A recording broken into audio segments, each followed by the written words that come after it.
Hola, hola, muy buenas noches. Yo soy Lisbeth Morales de Ceiba Ilustración y hoy estamos en nuestro tercer día consecutivo de actividades virtuales en esta Global Game Jam. Queremos agradecer a las autoridades del planetario y les damos la más cordial bienvenida. En esta ocasión, como tercer día, trabajando aquí, el reto del día de hoy es poder definir nuestro proyecto, dar una descripción breve de lo que es y definir específicamente qué es lo que hará cada participante.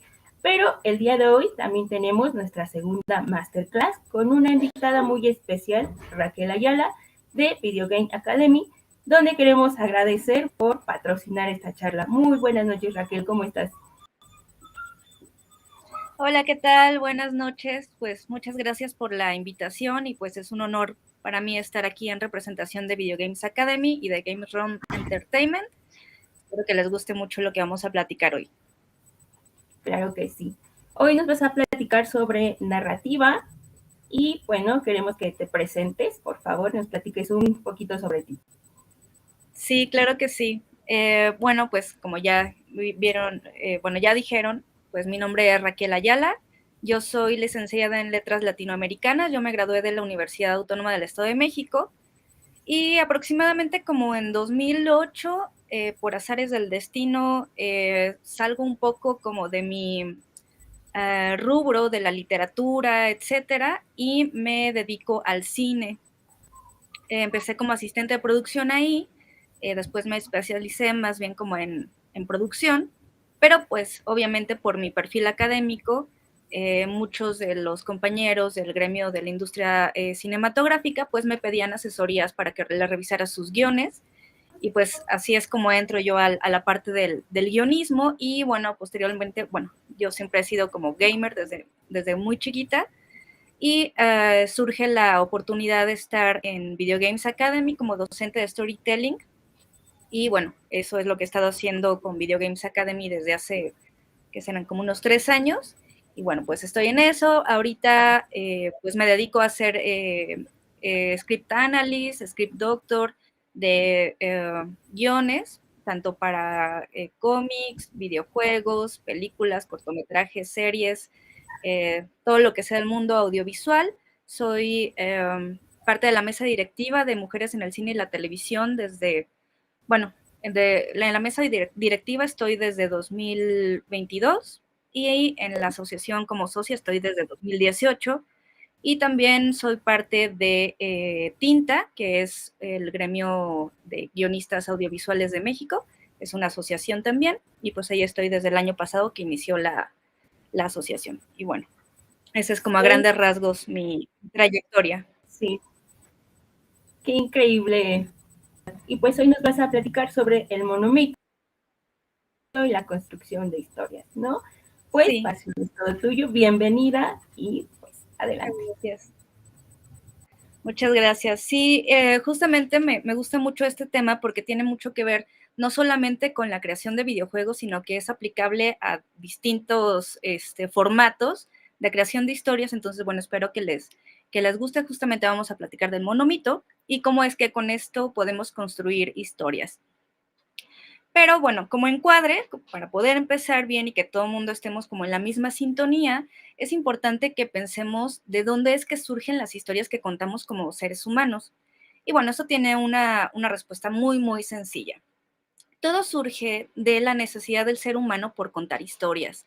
Y no solamente es por contar historias de lo que sea, sino todo esto comenzó con una necesidad del ser humano de entender su entorno, de entender qué era lo que estaba sucediendo en sus vidas cotidianas, desde que son o que somos nómadas, para saber por qué llueve, por qué sale el sol, por qué sale la luna, el viento, ¿no? Y que todo esto se va justificando a partir de mitos, que si bien recordamos ahí, bueno, todo esto es una cosmovisión, hay cosmovisión inca, hindú, azteca, maya, vikinga, etcétera, ¿no? Entonces, son como muchísimas historias de distintas culturas que ni siquiera se conocieron entre sí, en teoría, y que coinciden varios de sus deidades o entidades importantes para justamente explicar todo esto de por qué nuestro mundo es como es. Después de esto llegan las leyendas, que vienen un poco más para explicar situaciones de cosas cotidianas dentro de la vida, porque los niños se mueren, bebecitos, o no sé, una leyenda que es muy famosa acá en México y en gran parte de Latinoamérica, pues la de La Llorona, ¿no? De esta mujer que se le murieron sus hijos y que los está buscando.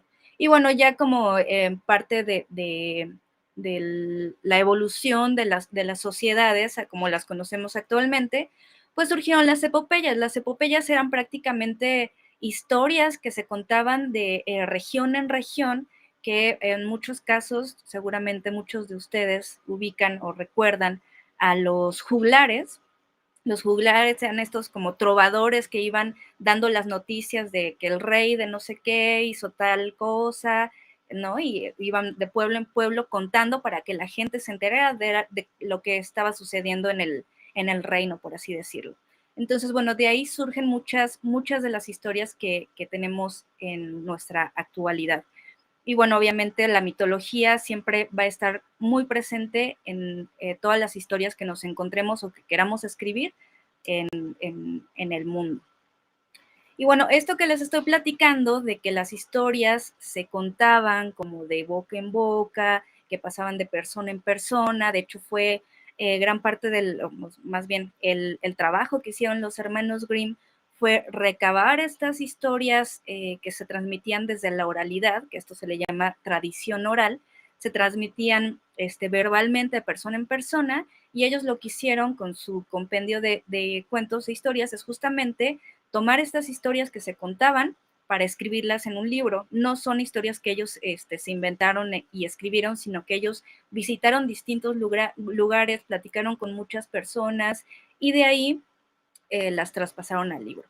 Entonces, pues seguramente hay historias, por ejemplo, de la Cenicienta, que sea como la Cenicienta versión rusa, la Cenicienta versión alemana, la Cenicienta versión bla, bla, bla, y bueno, obviamente van a coincidir en determinados puntos de la historia, y es justamente por esto, porque son historias que se dan en distintos lugares y se van como arraigando. La historia de La Llorona, por ejemplo, aquí en México, no es la misma que en Perú o que en otra parte de Latinoamérica.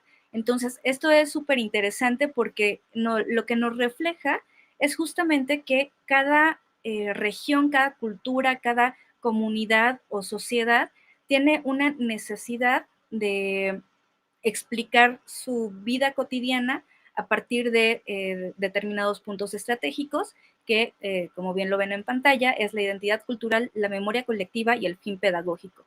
La identidad cultural es justamente que yo como mexicana conozco una cierta versión de la leyenda de La Llorona y que la comparto con muchos mexicanos. Y bueno, alguien de alguna otra región de Latinoamérica pues tiene otra versión que se acopla justamente a esa sociedad. Entonces, esto a mí, como persona de la civilización, de la sociedad en la que habito, esto me va a ayudar a mí a identificarme como mexicana. Y la identidad es muy importante para las personas porque así nos sentimos como parte de un colectivo y ahí es donde viene la parte de la memoria colectiva.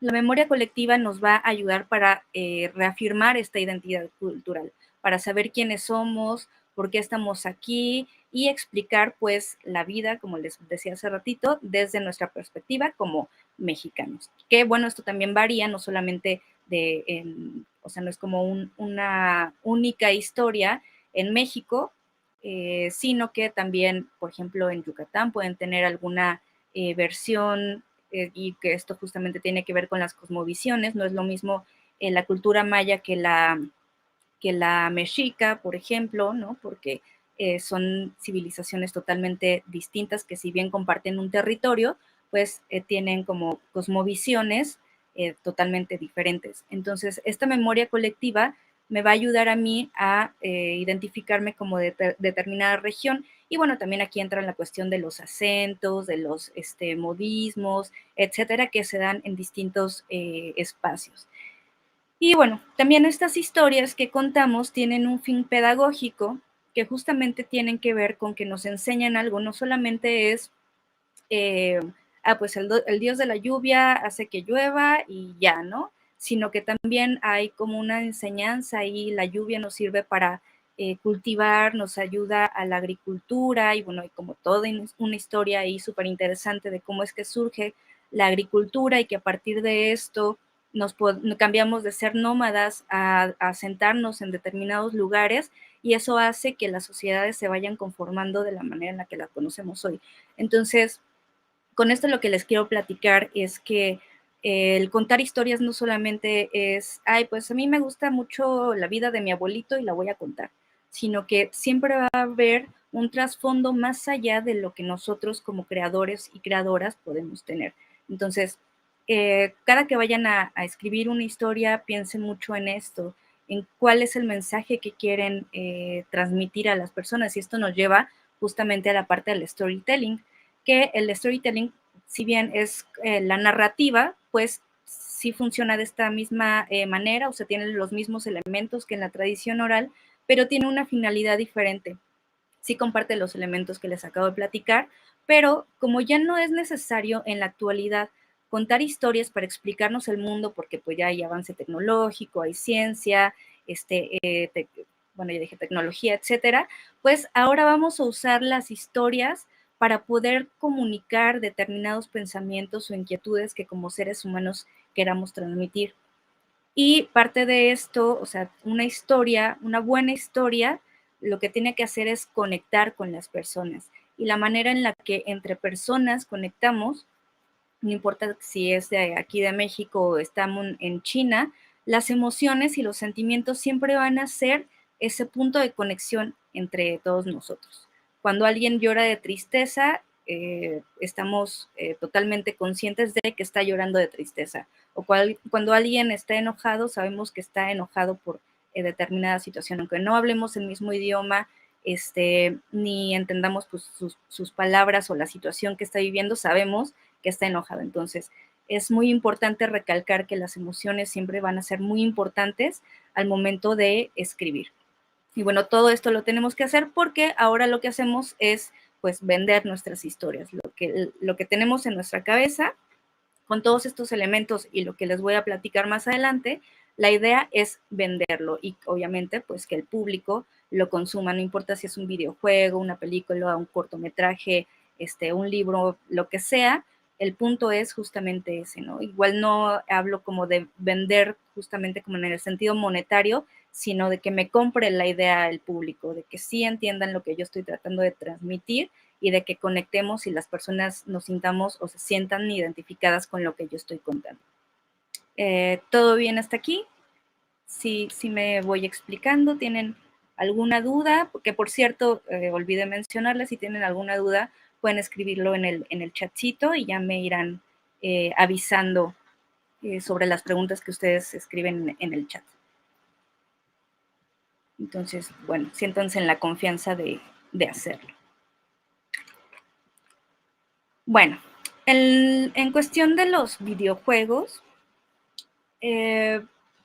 nos vamos a encontrar con que los videojuegos manejan muchos elementos narrativos.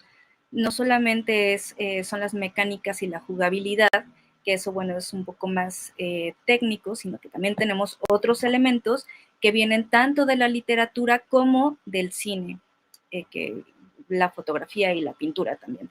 Entonces, la parte en la que nos vamos a centrar al momento de hacer storytelling es justamente en los scripts y bueno, también un poco en la parte de los escenarios. Los videojuegos actualmente pues tienen cinemáticas que, como todo mundo sabemos, pues es un recurso tomado del cine y bueno, es cuando vemos como un fragmento de la historia del videojuego, pero nosotros como jugadores no interactuamos, solamente participamos como solamente estamos viendo lo que la historia nos está contando. Y después vienen los scripts, que justamente es lo que tiene que ver con el storytelling, donde nos vamos a encontrar con el guión, los diálogos, los complementos y la manera en la que los personajes se van a mover en la historia. Y bueno, los escenarios que tienen que ver con una parte más visual, pero que también se toma en cuenta al momento de escribir un guión, por ejemplo, o una escaleta para un videojuego, que tenemos que saber si es un interior, un exterior, si el interior es un cuarto, una cocina, o es un patio, el exterior, o estamos hablando como del espacio, no sé, hay que determinar como todo este tipo de cosas y también pues establecer la geografía de el mundo del juego que estamos creando. Y bueno, esto se los platico porque ya para entrar en materia, justamente pues tenemos varios elementos que nos van a ayudar a escribir nuestras historias. Espero que no les suene como tan técnico lo que les voy a estar platicando, pero una de ellas es pues la estructura narrativa. Las estructuras narrativas son la manera en la que vamos a contar nuestras historias. Hay muchos tipos de estructuras narrativas, pero en esta ocasión únicamente vamos a hablar de las estructuras narrativas clásicas, aristotélicas, que ahorita les voy a platicar más al respecto, que son pues lineales, que es, digamos, que la estructura narrativa más utilizada en cualquier tipo de formato de historias. Y bueno, una estructura narrativa, en pocas palabras, es una fórmula. Es saber que si pongo A más B más C, me va a dar un igual a D, que sería pues ya la historia en sí. Entonces, estas estructuras me van a ayudar a acomodar estos elementos para contar la historia y bueno, ahorita les sigo platicando al respecto. Otra cosa importante al momento de contar historias es el arco narrativo. Los arcos narrativos funcionan a la par con la estructura narrativa. Digamos que la estructura narrativa nos habla de la historia en sí y el arco narrativo nos va a platicar sobre la manera en la que el personaje o nuestro personaje principal se va a desenvolver en la historia. Y tenemos 6 tipos de arcos narrativos. Es el de crecimiento sostenido, el de tragedia o caída sostenida, que serían como contraparte, o sea, el crecimiento sostenido va así y la caída sostenida va hacia abajo. Después tenemos el de caída-ascenso, luego el de ascenso-caída o ascenso-caída-ascenso, caída-ascenso-caída. No me voy a detener mucho aquí porque ahorita les voy a enseñar más o menos qué onda. Esta es una imagen donde se muestra cómo se mueve un arco narrativo en una historia. La primera imagen que ven del lado superior, me parece que es izquierdo, que dice SB1. Ese es un arco narrativo de crecimiento sostenido y la de abajo es la de tragedia sostenida. Si se dan cuenta, pues la primera sube y la de abajo pues se va como de picada hacia abajo. Después tenemos la de ascenso, caída, bueno, más bien es caída, ascenso, luego la de abajo es ascenso, caída, y luego la de ascenso, caída, ascenso o caída, ascenso, caída. Y esto nos va a ayudar a saber cómo es que se va a mover nuestro personaje protagonista a lo largo de la historia. Y esto tiene que ver también mucho con el género con el que estamos trabajando. Normalmente los géneros, no sé, como de terror, como de aventura o acción, siempre van a tener un arco narrativo que tenga un movimiento bastante amplio, o sea, podría ser de caída ascenso, caída o ascenso, caída, ascenso, porque tiene que haber mucho movimiento. Como estamos trabajando una historia que implica como mucho estrés o mucho miedo o desesperación, no sé, como este tipo de cosas como mucho más psicológicas, pues tiene que hacer como un movimiento bastante rápido y amplio. Ahorita les voy platicando cómo se ve esto y al final vamos a ver unos ejemplos de cómo se ve un arco narrativo. Entonces, espero no haberles revuelto mucho con esto. Entonces, bueno, me regreso un poquito. Para poder crear historias tienen que enfocarse en cuál es la estructura narrativa que van a utilizar y cuál es el arco narrativo que mejor funciona para el tipo de historia que van a contar. Y bueno, todo esto que les estoy platicando tiene que ver o está muy relacionadísimo con la parte de los estudios literarios. Y justamente todo este rollo de los de la literatura, pues sí, prácticamente de los primeros ensayos sobre cómo funciona la literatura, viene de don señor filósofo Aristóteles. Él es griego, él publica en el año 335 a.C. una obra que se llama La Poética de Aristóteles, que seguramente si la quieren conseguir está pues libre en internet o el librito creo que cuesta como 50 pesos. Pero la verdad es que es una teoría bastante pesada. Así que si no están como acostumbrados y acostumbradas a ver, a leer teoría, no se los recomiendo muchísimo. Bueno, Aristóteles nos dice, el estudio que él hace, pues justamente es por el teatro griego. Entonces él dice, pues, ¿qué onda? ¿Cómo es que funciona esta onda de las historias del teatro griego? Se escriben, pero ¿cómo funciona? Entonces, pues ya él se pone ahí a pensar y a trabajar en eso y se da cuenta de que hay tres momentos dentro de las historias que hace que funcione. Si no están estos tres momentos en una historia, no funciona. El acto 1 es, digamos que el inicio, el acto 2, y esto seguramente lo han visto en la preparatoria o en la secundaria, el acto 2 es el conflicto, el problema, y el acto 3 es la resolución del problema.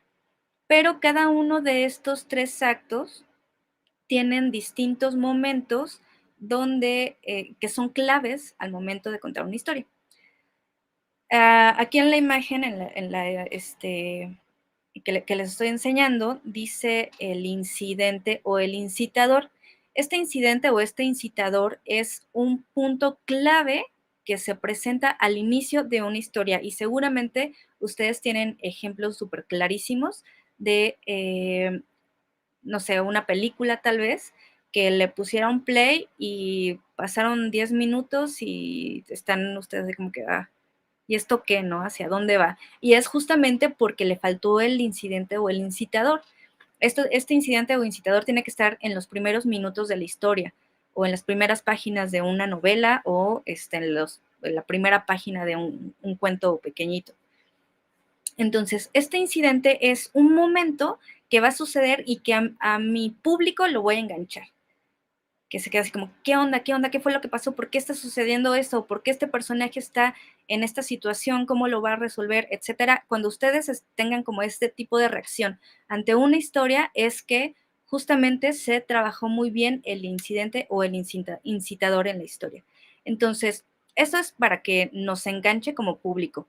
Pero después, en este mismo primer acto, vamos a tener un momento que se le llama plot point o primer punto de giro, que es justamente cuando creemos que ya la historia está siendo como muy estereotípica o con mucho cliché. Bueno, el guionista o el escritor nos va a hacer una vuelta de la trama de la historia que nos va a sacar como de ese lugar de confort y nos va a llevar como hacia otro lado. Entonces, bueno, ahorita no me voy a detener más en esto, ahorita se lo sigo explicando, pero más o menos es así como funciona en el segundo acto y en el tercer acto. Entonces, esto que están viendo es una estructura narrativa clásica aristotélica que es pues prácticamente una estructura narrativa lineal. Y si se ponen a pensar, pues casi la mayor parte de las historias con las que hemos tenido contacto en cualquier formato, pues tienen este tipo de estructuras. Ok, les voy a puntualizar aquí más esta onda de los actos. En el primer acto, lo que nos vamos a encontrar es con los créditos iniciales. En los videojuegos, sobre todo, pues nos vamos a encontrar con cinemáticas que nos van a enseñar justamente pues la atmósfera de el escenario, en donde estamos parados, quiénes son los personajes. Si es de día o de noche, nos va a hablar mucho de qué va la historia. Si estamos en un lugar interior, también nos va a decir determinadas cosas. Si estamos en un lugar exterior, también nos va a decir otras cosas. Y no es lo mismo estar en un exterior, en un bosque, que estar en el exterior en una ciudad, no sé, distópico, por ejemplo, ¿no? Entonces, todos estos elementos con los que nos encontramos o nos topamos al inicio de la historia, nos va a decir qué género es, de qué más o menos se va a tratar la historia, cuáles son la época incluso, y esto a partir tanto del espacio como de la manera en la que están vestidos los personajes, y tenemos que poner mucha atención en esto. Y vamos, como somos consumidores constantes de historias, pues ya es como muy intuitivo. Igual no lo tenemos como muy consciente, pero ya es como muy evidente de que va la historia cuando nos encontramos con este tipo de ejemplos que les acabo de dar de imágenes. Y lo interesante acá es justamente cuando estamos en un lugar que podría ser como un bosque con el día y la luz del sol, etcétera, pues justamente este gancho sería como que pasara como algún monstruo súper horrible destruyendo el bosque, ¿no? Y eso nos haría como preguntarnos qué es lo que está sucediendo y continuar con la historia. Bueno, y en este primer acto también se va a presentar como el primer viso del conflicto al cual nuestro personaje principal se va a enfrentar. Espero que todo esté claro hasta el momento.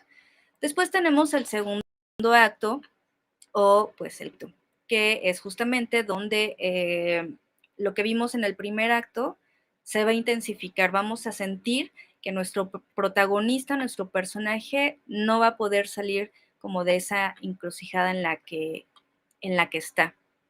Y bueno, aquí el movimiento del el ritmo de la narrativa se va como a precipitar mucho, o sea, va a ser como un poco confusa, muy intensa, va a haber muchas emociones. El segundo acto es uno de los más importantes de cualquier historia. Entonces, cuando vayan a escribir algo, pongan mucha atención en este segundo acto. El tercer acto, pues como ya les había platicado, es la resolución del problema. Aquí viene como un último confrontamiento, viene una crisis del personaje. También nos vamos a encontrar con un clímax, que es como el punto tope donde las emociones se desbordan, y a esto Aristóteles le llamaba la catarsis, que es justamente como ese momento en el cual todas las emociones las sentimos como a flor de piel. No sé si es una película de drama o una historia de drama, sucede como algo tan intenso que hasta podemos llorar, ¿no? O si es una historia cómica, pues nos botamos de risa. O si es de terror, perdón, es como el momento donde hay más oscuridad. Y justamente después de este clímax, dentro del tercer acto, va a aparecer la resolución del conflicto. Y finalmente, pues ya el típico fueron felices para siempre. No necesariamente, pero suele ocurrir de esa manera. Bueno, espero que esté todo claro por aquí hasta el momento. Si tienen alguna duda, pueden escribirla en el chat. Bueno, ahora entramos a la parte del monomito. El monomito es un estudio que hizo un autor que se llama Joseph Campbell. él escribió un libro que se llama El héroe de las mil caras, donde lo que hace es justamente hacer un estudio de mitos, leyendas, cosmovisión de distintos lugares del mundo, analizando pues dioses, deidades, entidades de distintas cosas. Y bueno, él se da cuenta de que en todas estas historias ocurren cosas que son muy similares en el personaje principal.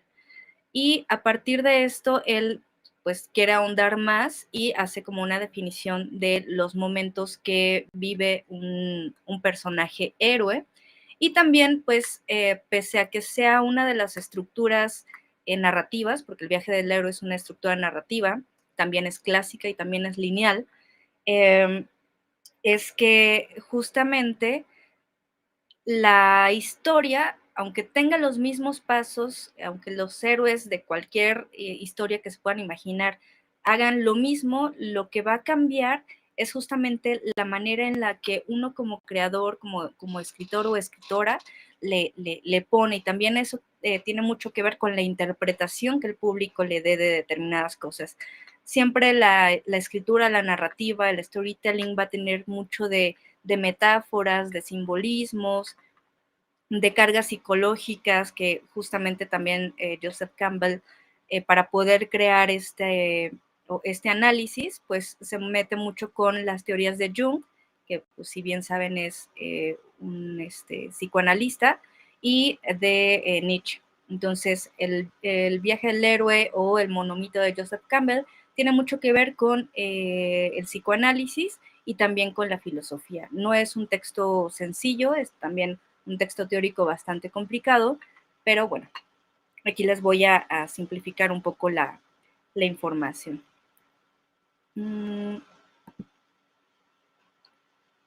Bueno, antes de explicarles esta presentación, esta diapositiva, lo que sucede con las historias es que van a estar hechas a partir de muchos elementos que, como bien les decía, tienen que ver con los escenarios, con la ambientación, en literatura, pues con la manera en la que está escrita, o sea, las palabras que se eligen para escribirlo, etcétera. Pero la parte más importante es el personaje.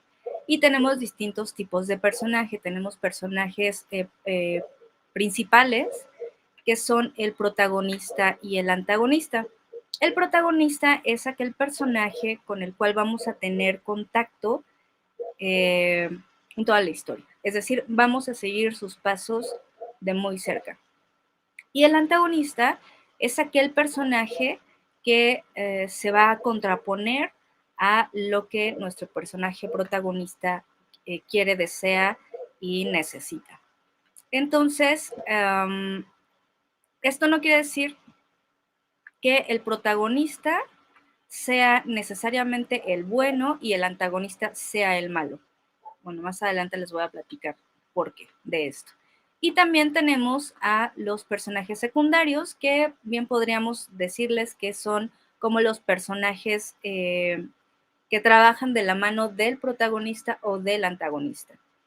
Estos personajes secundarios no tienen como la misma importancia de nuestro protagonista, pero sin ellos, nuestro protagonista o nuestro antagonista no podría moverse de la misma facilidad a la que se mueve dentro de las historias. Y algo que tienen que tener muy en claro es que al momento de escribir una historia tienen que trabajar muy bien a sus personajes. ¿Cómo los van a trabajar? Pues les tienen que hacer una ficha de personaje que la van a dividir en 3 partes: los aspectos físicos, los aspectos psicológicos y la biografía. Entonces, en aspectos físicos, pues van a poner ahí cómo se llama, qué edad tiene, qué estatura más o menos tiene, el peso y rasgos particulares. O sea, si tiene una cicatriz en el ojo que le va de la frente a la barbilla, pues ahí lo ponen. Y esto nos va a ayudar a trabajar con la segunda parte, que son los aspectos psicológicos. Aquí vamos a trabajar con la personalidad, es decir, cómo es mi personaje. Es amable, es arrogante, es muy iracundo, es muy vanidoso, no le gusta hablar con la gente o trata mal a la gente, no sé. ahí lo que se les ocurra. Obviamente esto dependiendo de si es protagonista o antagonista. Luego el objetivo, es decir, cuál es su misión en la historia, no del personaje, sino yo como autor o autora, cuál es el objetivo que le estoy poniendo a mi personaje protagonista, qué es lo que tiene que hacer, qué es lo que tiene que lograr. Después de esto nos vamos a ir a las virtudes y los defectos, que bueno, las virtudes es como aquello que está como socialmente aceptado. Ah, pues es muy amable, muy carismático, es muy amiguero, le cae muy bien a todo el mundo, es muy humilde. En los defectos, pues todo lo contrario. Es muy flojo, no le gusta trabajar, se enfada muy fácil, es muy enojón, no sé, ese tipo de cuestiones. En cuanto a los valores y la moralidad, esto tiene que ver con el deber ser social. Es decir, es respetuoso o es muy grosero, es corrupto o es no sé, muy honesto, muy sincero, ese tipo de cuestiones. En cuanto al deseo, es justamente lo que el personaje quiere. Aquí sí, es lo que el personaje quiere dentro de la historia, que podría bien ser, no sé, como lo que quiere él es que pues su comunidad esté en paz.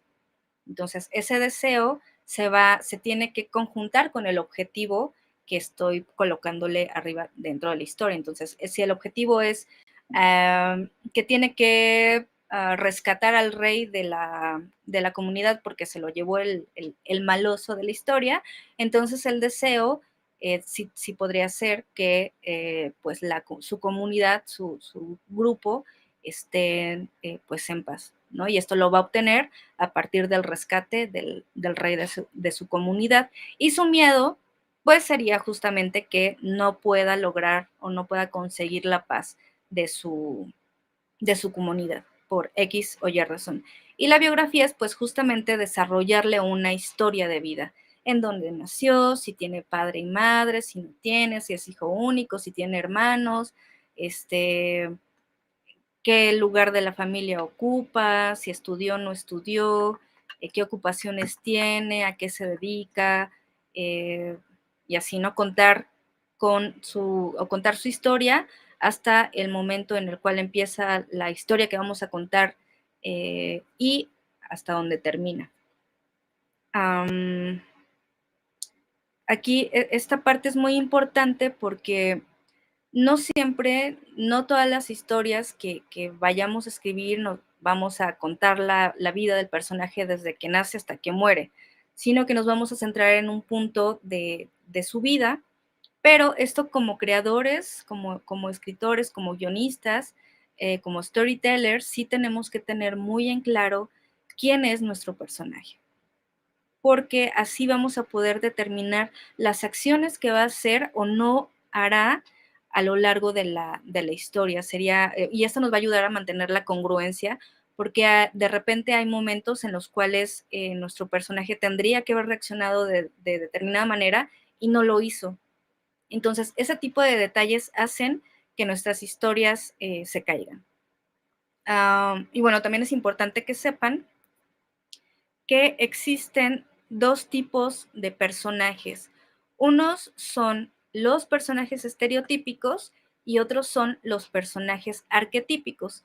Los personajes estereotípicos son el cliché, no sé, el compañero de la escuela que es gordito y que todo el mundo le hace bullying y bla, bla, bla. Ya ahí sabemos más o menos de qué es lo que va el personaje, qué tipo de cosas le van a ocurrir, cómo va a reaccionar y que al final pues va a lograr como superar esos problemas emocionales y psicológicos que le podrían causar las burlas, ¿no? Y los personajes arquetípicos son mucho más complejos. Estos justamente vienen también de la mitología griega y estos personajes arquetípicos son modelos a seguir. No están así como de okis, tienen un trasfondo bastante fuerte y ahorita vamos a platicar más de esto. Y bueno, hay otra cosa relacionada a los personajes que tiene que ver con esto. Un personaje puede ser plano o puede ser redondo. Los planos son personajes que así como los conocemos desde al inicio de la historia, así los vamos a conocer hasta el final. O sea, no van a cambiar en absoluto. No van a evolucionar, no van a aprender nada, se van a quedar así totalmente. Y los personajes redondos sí cambian, sí evolucionan, sí aprenden de lo que les está ocurriendo. Ok. Justamente esta parte de los arquetipos es lo que les platicaba de que Joseph Campbell se basó en la teoría de Gustav Jung.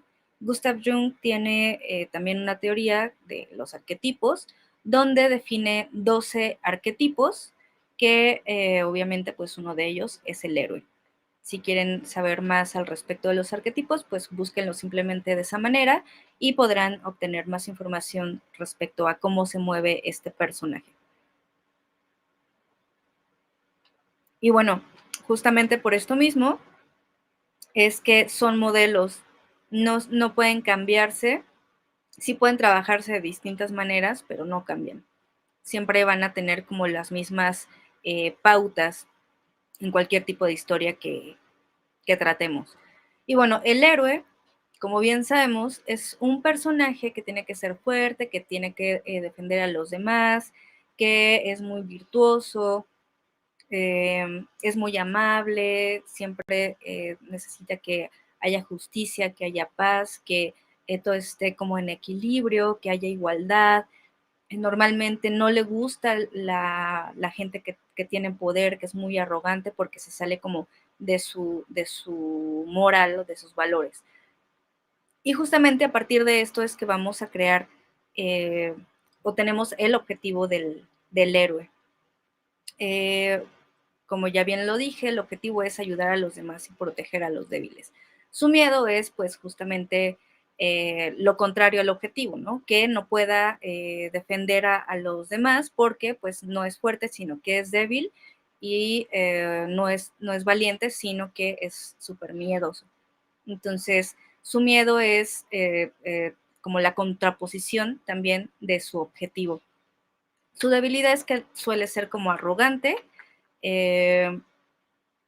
como que nunca está satisfecho con las experiencias que está teniendo y siempre quiere como más. Y esto nos lleva pues a los talentos, ¿no? Que es muy competitivo y pues tiene como mucho coraje. Obviamente pues la construcción de este tipo de arquetipo es muchísimo más vasta, pero ahorita lo vamos a ir desmenuzando. Y otra cosa que tenía que decirles es que el objetivo de la historia o del personaje dentro de la historia es muy importante porque cuando ustedes quieran o si ustedes quieren que su historia realmente tenga un punch, en lo que se tienen que fijar es justamente en estos objetivos. Obviamente nuestro personaje no va a tener solamente un objetivo, va a tener un objetivo como principal y va a tener otros objetivos específicos que se van a ir repartiendo a lo largo de la historia. Entonces, aquí lo que tienen que hacer es jerarquizar el objetivo principal y cuál es el orden en el que iría enfrentándose o consiguiendo los demás objetivos. Y nuestra chamba como creadores es impedir que nuestro personaje principal alcance su objetivo a la primera. Siempre tenemos que ponerle amenazas o trabas que le impidan seguir avanzando así como de manera muy fluida. Lo que tenemos que hacer es como jugar un poco con la mente, los sentimientos y la forma de ser de nuestro personaje para que cada que va avanzando el camino se vuelva un poco más complicado. Entonces, ese es un tip para el momento en el cual quieran escribir alguna historia.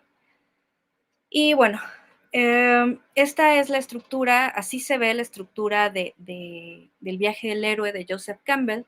Como bien pueden verlo acá, está dividido en sus tres partes aristotélicas, el primer acto que es el planteamiento, el segundo acto que es el problema o la confrontación y el tercer acto que es la resolución del problema. Pero esto no solamente se divide así de oquis, sino que tiene una justificación. Si pueden ver, la primera parte, el primer acto, se divide del 1 al 5, donde nos encontramos en un mundo cotidiano. Y después del 6 al 9 nos vamos a encontrar en un mundo extraordinario y después de aquí nos vamos a ir otra vez al mundo cotidiano. Les voy a ir platicando cada uno de estos puntos, ¿vale? Bueno, en el primer punto, nuestro héroe, nuestro personaje principal, estará en su mundo cotidiano, haciendo sus cosas de la vida cotidiana, sería como más o menos una zona de confort en la cual pues él no se quiere mover. Pero justamente como lo que queremos es una aventura, va a ocurrir un algo que le va a llamar para que salga de esa zona de confort. Por ejemplo, en Silent Hill, James está pues muy cómodo en su casa con su vida, cómodo entre comillas, por supuesto, y recibe una carta de su esposa fallecida, Mary, que le dice que lo está esperando en su lugar favorito, que es Silent Hill. Entonces, esta carta es justamente esa llamada a la aventura, es este elemento disruptor que va a hacer o va a obligar a James a salir. Sin embargo, pues como nuestro héroe es medio terco, medio necio y no se convence como muy fácil, pues él va a decir, no, no voy a ir. No voy a ir porque estoy bien así, ¿para qué voy? Incluso, bueno, en el ejemplo de Silent Hill 2, pues James es así como que, ¿por qué me llegó esta carta? O sea, seguramente no la escribió ella, y empieza así como a dudar de que sea real. Pero, pues, después en el cuarto punto, va, va a entrar como un nuevo personaje, que sería el maestro. Este también es un arquetipo, donde pues este maestro, que puede ser algo físico, puede ser algo dentro de su cabeza que le diga, sí, sí, tienes que salir, puede ser, no sé, algo como muy divino, no necesita ser como estereotípicamente el viejito Gandalf que saca a Frodo de la comarca a fuerzas, ¿no? O sea, lo pueden manejar como ustedes lo quieran, pero sí tiene que haber este elemento que empuje a nuestro héroe a salir a la aventura. Y bueno, a partir de aquí, ya en el punto 5, va nuestro héroe a cruzar el umbral, que este umbral puede ser también simbólico, o sea, podría ser un umbral psicológico nada más, o podría ser físico. Por ejemplo, ahorita justamente que estaba mencionándoles lo de Gandalf, pues aquí el cruce del umbral sí es físico porque Frodo y Sam salen de la comarca, salen de su zona de confort, nunca en la vida habían salido de la comarca y ahora lo están haciendo. Y justamente hay un momento en el cual se detienen los dos y reflexionan sobre que ese es el punto más lejano de la comarca al que han llegado. Pero, pues ya como están muy decididos a seguir avanzando dentro de esta aventura, pues cruzan el umbral. Entonces, a partir de este cruce del límite, que si bien no es una puerta en sí, pero sí es una línea imaginaria del territorio de la comarca, pues cruzan hacia el otro lado. Entonces, ahí ya no estamos en el mundo ordinario con nuestros personajes, sino que ya estamos en otro mundo que es totalmente desconocido para ellos. Y aquí es donde empieza la verdadera aventura, donde pues nos vamos a encontrar con un personaje que estará en constante movimiento porque habrá pruebas, habrá enemigos, también encontrarán aliados que le ayudarán a avanzar y no dentro de la historia. Y justamente en los videojuegos, aquí es donde entran como los bosses, ¿no? Que si vamos avanzando de nivel, vamos adquiriendo como ciertas habilidades, pero el siguiente boss es como un poco más poderoso, entonces necesitamos como desarrollar otras habilidades para poder vencerlo, y así lo vencemos, pues adquirimos determinadas cosas. Entonces, más o menos, este es como uno de los momentos más largos que vivimos dentro de las historias de aventura en los videojuegos. Y luego el punto número 7, que a mí la verdad es que es el punto que más me gusta porque se me hace súper poderoso. Creo que es la parte más importante del viaje del héroe, que aquí está como el acercamiento a la caverna más profunda, que también se le conoce como la caverna más profunda. El viaje del héroe no es un viaje de tengo que ir a rescatar a la princesa. Es un viaje interno, es un viaje de autorreflexión, es un viaje de autodefinición, autoconocimiento, y aquí en este punto número 7, en la caverna más profunda, es donde se ve eso. La caverna más profunda puede ser igual un espacio físico, puede ser un espacio psicológico, puede ser un espacio totalmente imaginario, pero tiene que ser un lugar, entre comillas, un lugar donde nuestro héroe caiga de rodillas y le cueste muchísimo trabajo levantarse. Y justamente lo que hace Joseph Campbell en este punto es que toma un elemento, un concepto de Gustav Jung que se llama la sombra. La sombra es aquella cosa que como seres humanos tenemos y que siempre ocultamos con otro concepto, la máscara. Entonces, por la vida siempre nos movemos con máscaras, obviamente son máscaras psicológicas, que nos ayudan a sobrevivir. Entonces, al momento en el cual nuestro héroe cae en esta caverna más profunda, se le cae la máscara. Y el momento en el que se le cae la máscara o se nos cae la máscara, hablando ya de momentos psicológicos del ser humano, nos enfrentamos con nuestra sombra. Nuestra sombra es todo aquello que sentimos que está mal en nosotros y que ocultamos de la gente. Son como nuestros peores miedos, son, no sé, como esa parte que queremos ignorar porque es muy fea. Esa es la sombra y esto es la caverna más profunda. Entonces nuestro héroe va a entrar en este punto. En muchas de las historias de viajes del héroe, puede ser un espacio físico, por ejemplo Hércules, que baja al inframundo y muere. O sea, esa muerte, aunque la podamos ver como que es una muerte física, es más bien una muerte simbólica, porque es una muerte mental, psicológica, de que pues el héroe se enfrentó contra su sombra venció, y lo que hace el héroe en esta caverna más profunda es decir, ok, está bien, sí, tú eres mi sombra, te acepto, tienes cosas que a mí no me gustan, pero voy a tomar estas cosas que no me gustan para seguir avanzando. Voy a aprender de esto y me voy a superar para poder seguir adelante. Entonces, eso es lo que hace nuestro héroe, y por favor tengan muy en cuenta esta parte, porque al final vamos a platicar de otra cosa que está muy relacionada con esto que les estoy platicando. Entonces, el punto número 8 es el Calvario. Aquí es, como les decía, en el acto 2, que es el conflicto, es el clímax, es cuando ya están las emociones al límite, ya la situación se siente como insoportable, y digamos que se encuentra todavía dentro del espectro de la caverna más profunda.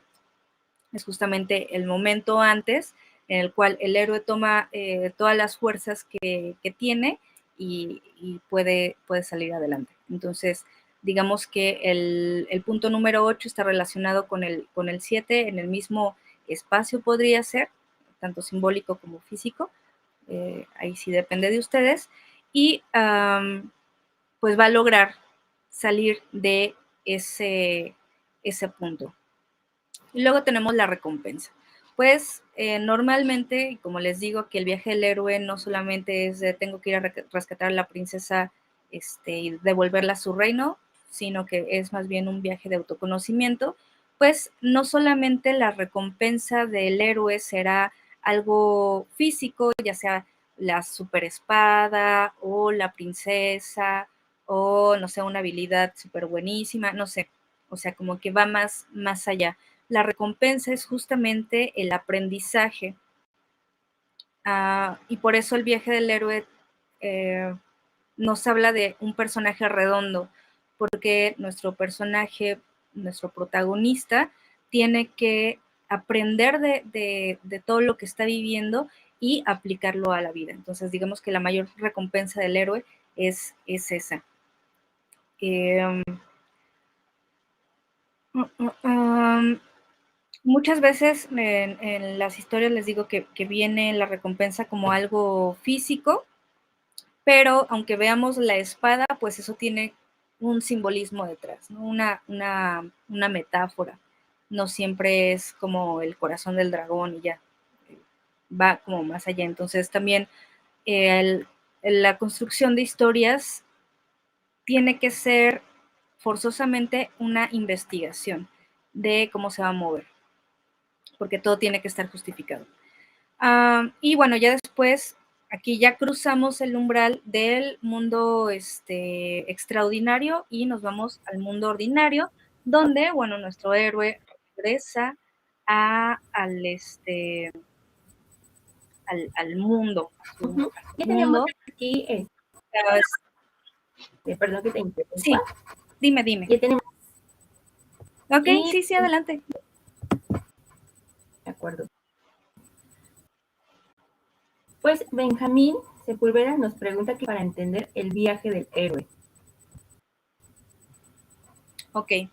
En realidad, bueno, si quieres, puedes leer el libro que les digo que se llama El héroe de las mil caras. Pueden leerlo, pero también hay muchos podcasts o videos de YouTube que les ayudan a saber más sobre esto. Pero lo que yo les recomiendo en sí es que cuando están jugando un videojuego, viendo una serie en Netflix o en Amazon, donde quieran, traten de ver, de imaginar o de sentir cómo está dividida la película o la serie. Que en las series sí hay una estructura narrativa general, pero también cada episodio tiene su estructura narrativa. Entonces traten de analizar si estos puntos que les estoy platicando se ven reflejados en este producto que estén viendo, no importa si es un videojuego, una película, un libro, lo que sea. Pero este tipo de análisis o de estar como muy truchas y atentos de qué es lo que está sucediendo con el personaje principal, les va a ayudar mucho a tener agilidad mental y decir, ok, que luego hasta cuando somos guionistas pues nos dicen así como que, ay, deja de estarte quejando, porque luego decimos, ay, eso es muy cliché, o ya sabía que iba a pasar eso, ¿no? Justamente porque tenemos ya ojo entrenado de que pues después de tal cosa va a suceder tal cosa, porque justamente es la manera en la que se tiene que construir la historia. Entonces yo les recomiendo eso, que no tanto es que se sienten a leer teorías, sino que practiquen, analicen la manera en la que se están contando las historias para que ustedes puedan decir, ok, en esta película el guión dice que el héroe pasa de esto y esto y esto, pero en esta sucede de esta manera. Entonces esto les va a ayudar a ustedes a generar una historia del viaje del héroe mucho más rica y no tan evidente como suele suceder en algunos casos. Entonces, eso les recomiendo.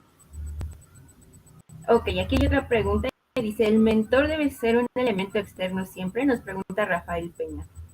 No siempre. Puede ser incluso una voz interna que tenga el personaje. Como les decía, en el Silent Hill 2, James no tiene este personaje que le dice, sí, James, tienes que ir a ver qué onda con Mary. ¿Qué tal si está en Silent Hill y tú aquí como bien campechano? No, sino que él solito se pone a reflexionar y dice, pues es que está bien raro que me haya llegado esta carta de Mary. Yo sé que está morida, pero... ¿y si está en Silent Hill? Y es que pues yo como James quiero ver a mi esposa, ¿no? O sea, ¿quién en la vida tiene como esa oportunidad de que se te murió tu ser amado y te describe que te está esperando en Silent Hill y tú te vas a quedar así como que, ay, no voy a ir? Pues no. Entonces aquí hay un mentor o esta cosa que empuja a James a que vaya a Silent Hill, que es el mismo, es su mente. Y aparte pues esto tiene mucho sentido porque la historia de Silent Hill del 2 es justamente la psique de James. Entonces de esa manera se justifica que el mentor no sea alguien físico, sino él mismo. Ok, aquí otra persona nos pregunta que si le puedes poner la diapositiva con los puntos 3 y 4 del viaje del héroe. Por supuesto. Muchas gracias.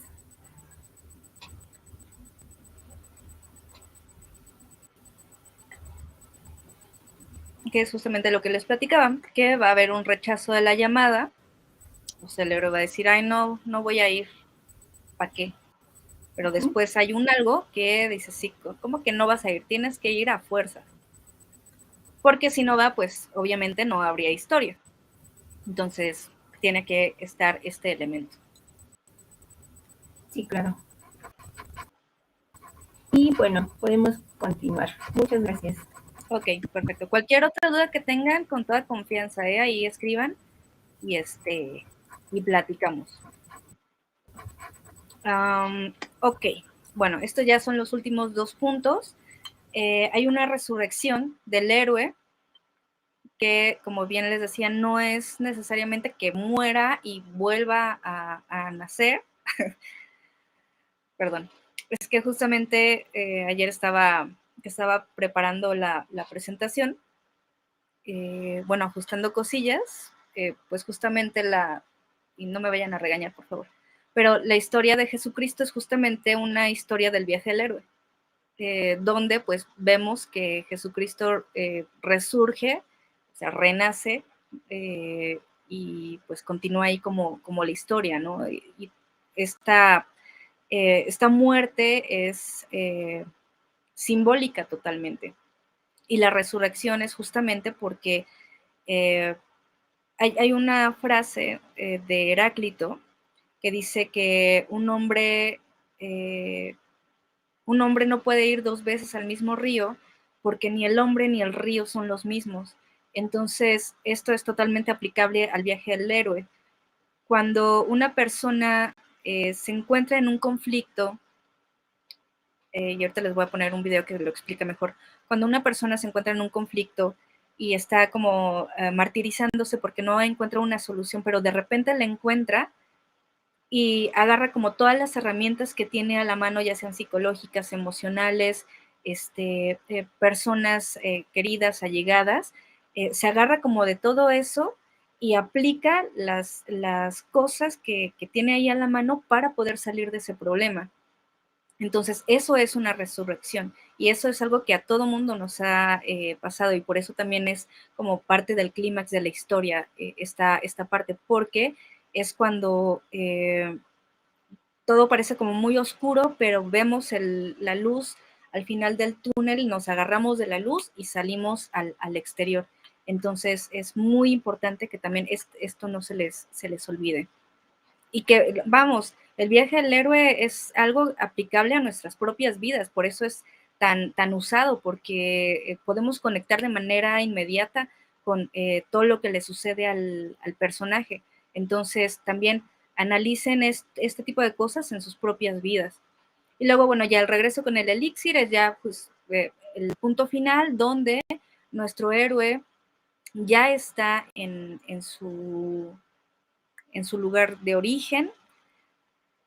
Y ahora la chamba que tiene es que a partir de todo este aprendizaje que él ya obtuvo de esta aventura, porque obviamente no fue en vano, pues tiene que readaptarse y también ayudar a este mundo ordinario a que también crezca junto con él. O sea, no solamente es como, pues yo ya aprendí, pues ahí la ven los demás, ¿no? Sino que él dice, ok, yo ya aprendí este tipo de cosas, pues ahora me toca que con estos aprendizajes yo ayude a que todo esto siga en armonía. Y justamente por esto también es que en muchas ocasiones el viaje del héroe continúa en una segunda parte, porque puede llegar otra vez otro conflicto, tiene que haber otro llamado a la aventura y es una historia totalmente nueva que, si lo pensamos, el Hobbit es como un primer viaje del héroe y luego El Señor de los Anillos es un segundo viaje del héroe que pues tiene la misma estructura, es una historia que está ligada a la otra, pero pues es una segunda parte. Entonces, pues más o menos así. Y ojo, el viaje de la heroína, si bien el viaje del héroe es un viaje muy psicológico, el viaje del héroe es muy físico también. O sea, se tiene que mover, tiene que ser aliados, tiene que moverse como muy en contacto con las personas y bueno, en muchas ocasiones, como ya se los dije hasta el cansancio ahorita en la plática, es que tiene que ir a rescatar a la princesa, ¿no? Por ejemplo. Y en el viaje de la heroína, no. El viaje de la heroína es bien interesante porque todo es hacia adentro. O sea, puede estar dando vueltas el mundo en llamas y así, y el viaje a la heroína está en un constante trabajo interno. Espero que en algún momento podamos platicar del viaje a la heroína, igual hasta comparando cómo es que funciona el viaje del héroe y el viaje a la heroína. Pero bueno, se las debo. Pero igual también lo pueden investigar. Pero sí, el viaje a la heroína es muy mental, es como muy dentro de lo que se dice del feminismo como el empoderamiento, entendiendo el empoderamiento no como tener poder sobre las demás personas, sino como de una misma. Aprender determinadas cosas, conocerme, superar mis propios problemas, ese tipo de cuestiones son el viaje de la heroína. No siempre hay algo que rescatar, más bien el algo que rescatar es al personaje mismo. Entonces, bueno, no sé si hay alguna duda más al respecto aquí. Ok. Voy a quitar tantito mi presentación y les voy a poner un videito que es el resumen de todo esto que ya les platiqué. ¿Vale? El videito que es, digamos, sobre las preguntas que hay o sí, te las Sí, leo. sí, sí. O bueno, Sí, sí, lémelo. Sí. okay. Sí, Rafael Soña nos pregunta, ¿todas las historias siguen las mismas estructuras? ¿Qué tips nos darían para la audiencia? Ok. No todas las historias tienen la misma estructura. Aquí nada más les estoy platicando de una, que es la del viaje del héroe, ¿vale?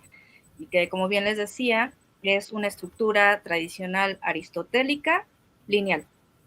Pero hay estructura de montaña rusa, hay estructura paralela, hay estructura en contrapunto, hay estructura circular, estructura de pez, metaficción, trozo de vida, son como 12 tipos de estructuras narrativas. Y respecto al cómo evitar como ese tipo de cosas de repetición, de clichés, podría decirlo también, pues no se preocupen por eso. La verdad es que, como bien dice Aristóteles, el ser humano no puede inventarse cosas que no están en su propia realidad.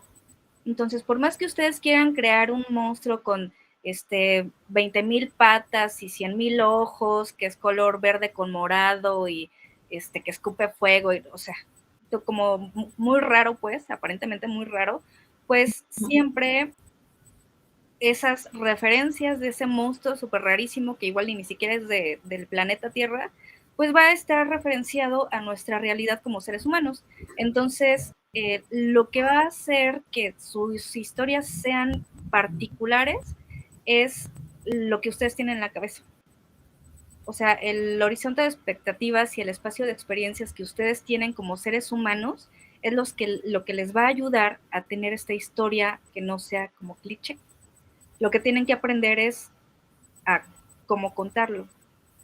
si me funciona que utilice una estructura narrativa lineal o si mejor utilizo una estructura de pez. Y justamente también dentro del mundo de la literatura, Cortázar fue como uno de los parteaguas de la literatura latinoamericana, porque él rompe justamente con estas estructuras narrativas clásicas de principio, inicio, conflicto y final, ¿no? Porque él juega mucho con el orden de las historias.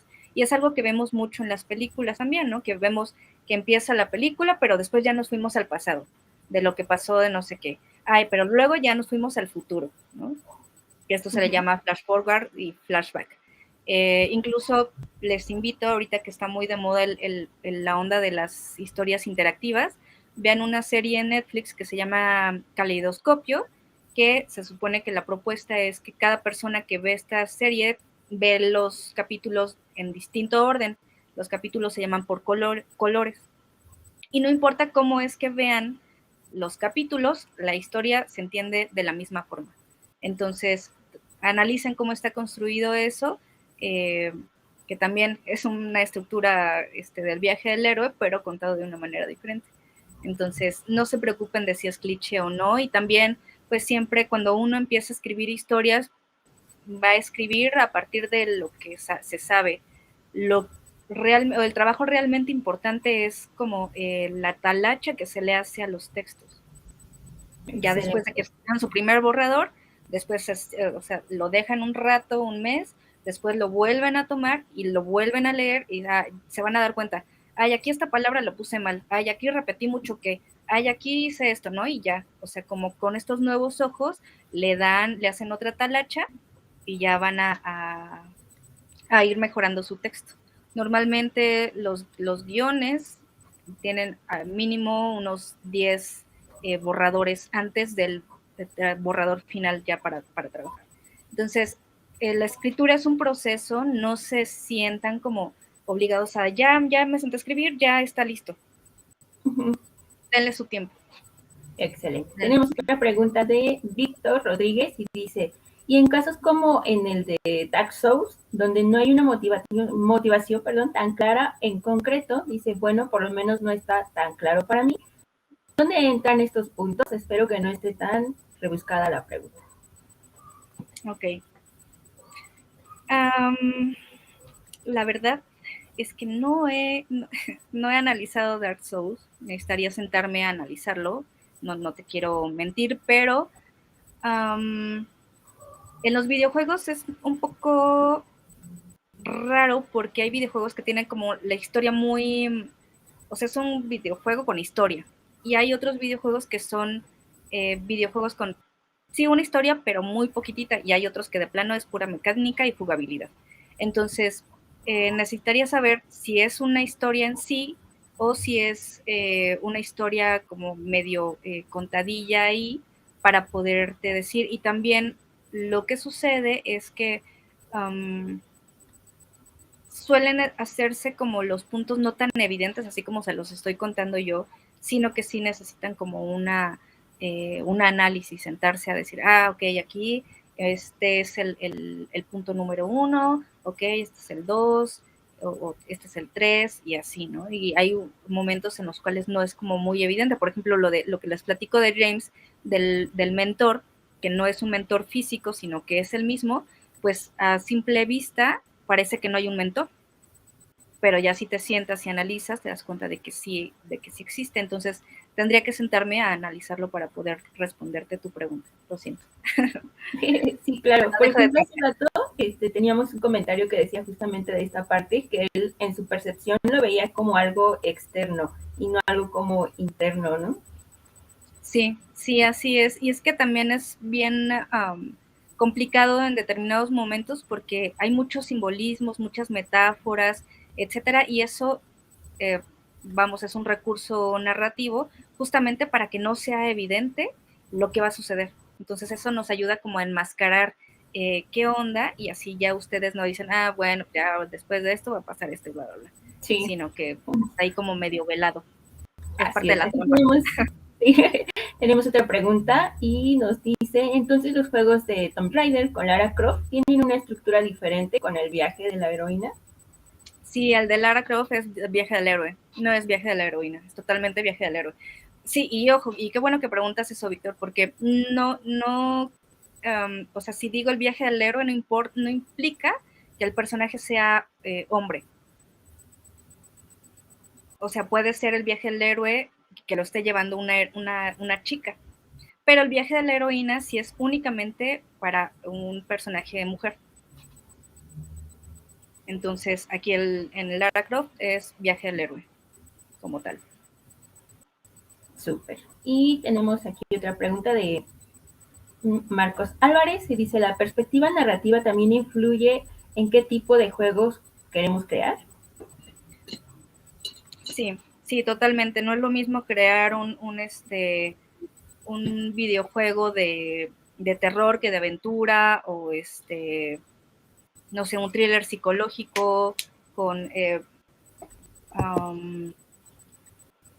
sátira y así, ¿no? O sea, sí depende mucho de cómo, qué es lo que quieren contar, para ver cuál es el género que mejor le va para que lo puedan contar. Ok. Tenemos aquí la última pregunta. Sí.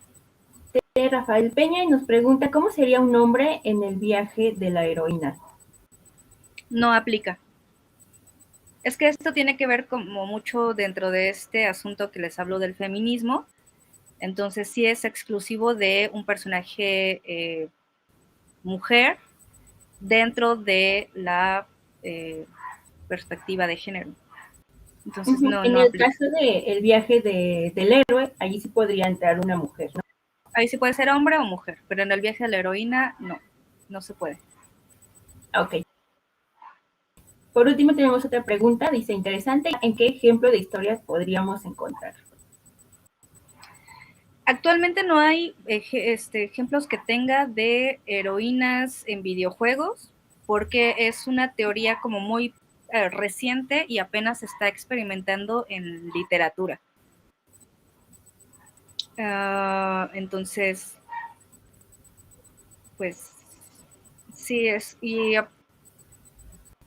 o sea, si yo les hablo como de Virginia Woolf y todas ellas que son europeas, y que obviamente pues el feminismo va como más avanzado allá, pues ahí habría como varios ejemplos, pero sí, en historias que tengamos muy cerca, aquí realmente es muy, muy nueva la teoría. Ok, muchas gracias. Creo que podemos continuar. Ok, les voy a compartir ahora sí mi pantallita para que veamos el videito que les tengo. Espero que se escuche bien. Voy a poner pantalla completa.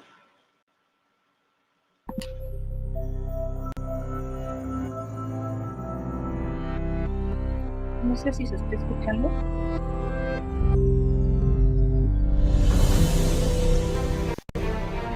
¿Qué tienen Harry Potter, Katniss Everdeen y Frodo en común con los héroes mitológicos?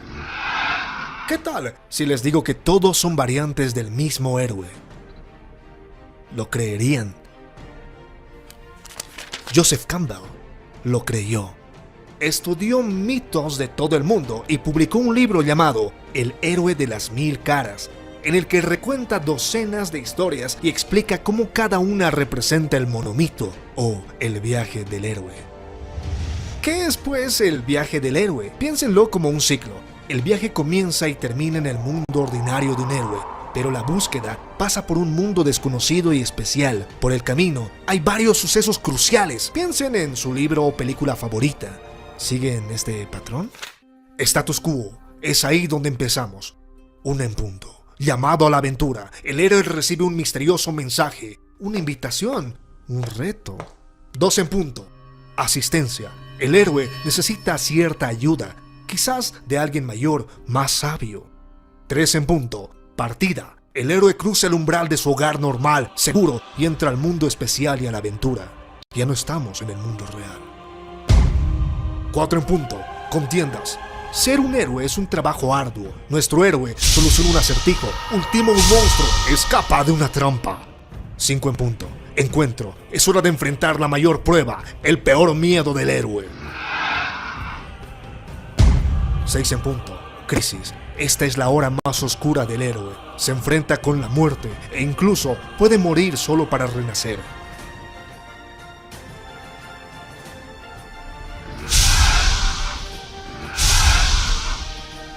7 en punto.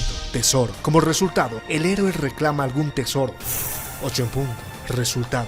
Esto puede variar entre historias. Se doblegarán los monstruos ante el héroe o lo perseguirán en su huida del mundo especial.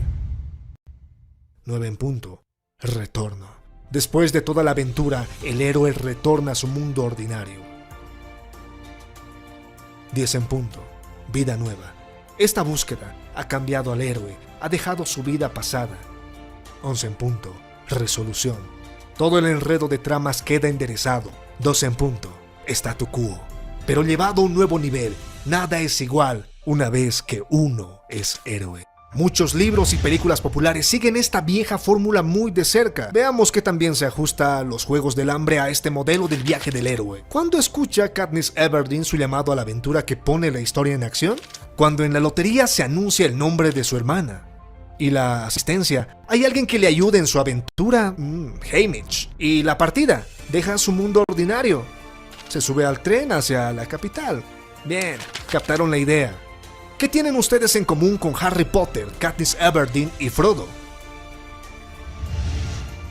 Bueno, que son humanos como ellos. El mito del viaje del héroe existe en todas las culturas humanas y sigue poniéndose al día porque nosotros, los humanos, reflejamos nuestro mundo a través de historias simbólicas de nuestras propias vidas.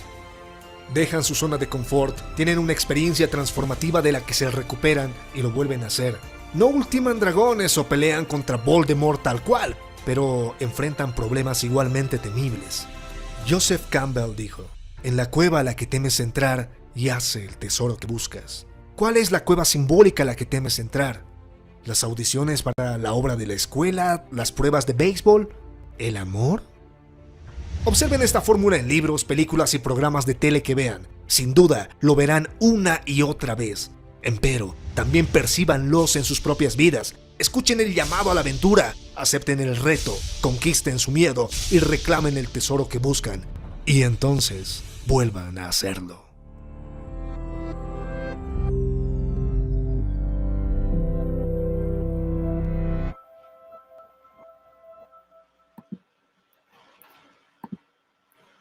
Ok, pues ahí estuvo el videíto, lo pueden encontrar en YouTube, está así como El Camino del Héroe y es de TEDx. Entonces, bueno, todavía me faltan cosas por explicarles, así que ahí les va otra vez mi presentación, ¿ok? ¿Están listos y listas? ¿O ya se cansaron? No, les prometo que lo que viene les va a gustar también.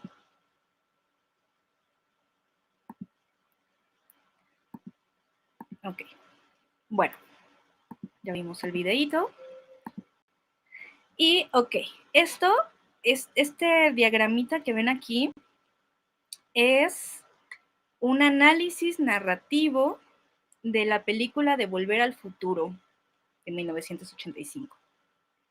Entonces, ¿se acuerdan que les había platicado que hay muchos tipos de estructuras narrativas y que también es importante conocer el arco narrativo que se ajusta al personaje principal? Y bueno, Volver al Futuro es una estructura narrativa del viaje del héroe. Y como pueden ver, está dividido en su acto 1, el acto 2 y el acto 3. Me imagino que ya se dieron cuenta lo que sucede en el acto 2. El acto 2 también está dividido en acto 1, acto 2 y acto 3. Esto quiere decir que tenemos una estructura narrativa del viaje del héroe, pero tenemos otra estructura dentro de la estructura principal, que es algo que sucede, como les platicaba, en las series. Entonces, esta estructura del viaje del héroe está contenida en el segundo acto, que también se divide en otros 3 actos. Entonces, esto es lo que se puede hacer para jugar con la estructura narrativa más sencilla del mundo mundial es hacer esto. Y cambia muchísimo, o sea, es un juego bastante bueno, narrativamente hablando, para como salir de lo convencional que podría llegar a ser esta estructura. Y si se dan cuenta, hay una cosita que hace como una gráfica que empieza como en el 3.5, sube a 6, luego sube a 6.3, luego sube como un poquito más hasta llegar al 9, luego hay una línea recta y luego baja hasta el punto 6 y luego vuelve a subir y luego ya en el acto 3 baja poquito. Eso es el arco narrativo. Entonces, el arco narrativo que tiene esta película es de ascenso, caída y ascenso. Y es muy evidente ahí cómo es que funciona el arco. ¿Ok? Bueno, con eso cierro la parte del viaje del héroe. Y ahora nos vamos... Ay, se me olvidó ponerle el título aquí. Bueno, esto que están viendo en pantalla es el viaje del villano. ¿Qué es un villano? Y como ya les había platicado hace ratito, que hay dos tipos de personajes principales, que es el protagonista y el antagonista, les decía, no necesariamente el protagonista es el bueno y el antagonista es el malo. Ajá. Nuestro protagonista es el personaje en el cual vamos a enfocar la historia. Ajá, entonces, nuestro protagonista puede ser un villano o una villana. Y el antagonista o la antagonista ser ese personaje que se contrapone con las ideas del protagonista villano. ¿Ok? Entonces, digamos que nuestro personaje principal, o nuestro protagonista más bien, es un villano. ¿Cómo funcionaría nuestro villano? ¿Cómo construyo la historia de mi villano? Bueno, para empezar, tienen que hacer su ficha técnica, así como les enseñé de hacer la del héroe. Igualito aquí. También tienen que hacerle al villano su biografía, ponerle el nombre, la edad, estatura, cuáles son sus aspectos psicológicos, etc. Una vez que tengan hecho eso, se van a enfocar en el viaje del héroe, en los puntitos que ya vimos hace unos minutos. ¿Ok? Nuestros villanos siempre, siempre van a partir de la idea del héroe. ¿Por qué? Porque nuestro villano no es malo porque sí. Hay una historia del villano que hace que sea un villano. ¿Vale?